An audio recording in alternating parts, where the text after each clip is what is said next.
Welcome to Life, Death, and the Law, presented by the law firm of Deason, Garner, and Hansen, hosted by attorneys Shawn Garner and Adam Hansen. They're implementing the policy. It is happening, like forgiveness, like debt is being wiped away. I received one of these letters. I can't remember where I saw it because I don't have any student loan debt anymore. Unfortunately, I just paid it all off. But anyway, I did see one of these letters, and it said, you don't need to do anything. We're going to cancel the debt. I think they're going to wipe the record before it gets to the Supreme Court. So even if the Supreme Court says, no, it's unconstitutional, it's like what's done is done. How nice for you. For having paid off student debt? Yeah, well, it took me 10 years. We're still working on ours. Yes, exactly. And that's the point. And I guess let's start there. What do you think about either of those two issues, the $25,000 of first-time home buyer money or $50,000 of student loan forgiveness?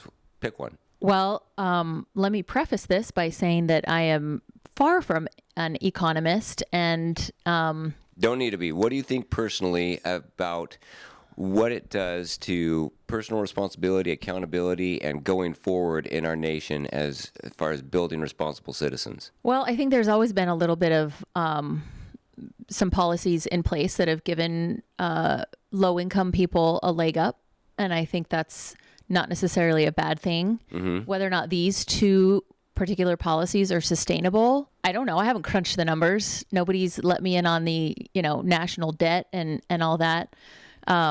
So I think maybe it's a good idea that it's taken in an extreme. I don't understand. What do you mean by that?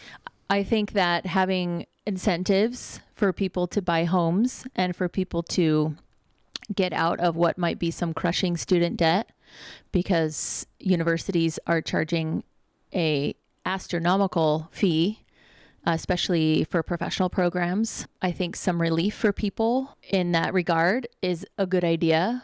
Would it be unqualified relief? Like you didn't even have to graduate to get the relief? It didn't have to be in a particular area that's going to advance U.S. policy or even society in general. It can be on any degree you choose, whether or not that degree seems to contribute to the benefit of society?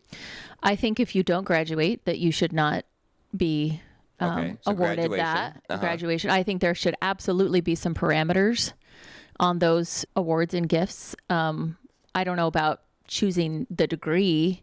I think that's probably something that the person would have some latitude with. Mm-hmm. So a fine arts degree would be the same as an engineering degree as far as qualifying for this student debt forgiveness? I think so. Okay. Yeah. All right. I mean, who's to say what's beneficial to the country or not, Right. Well, there's a lot of people that would say, but well, that's true.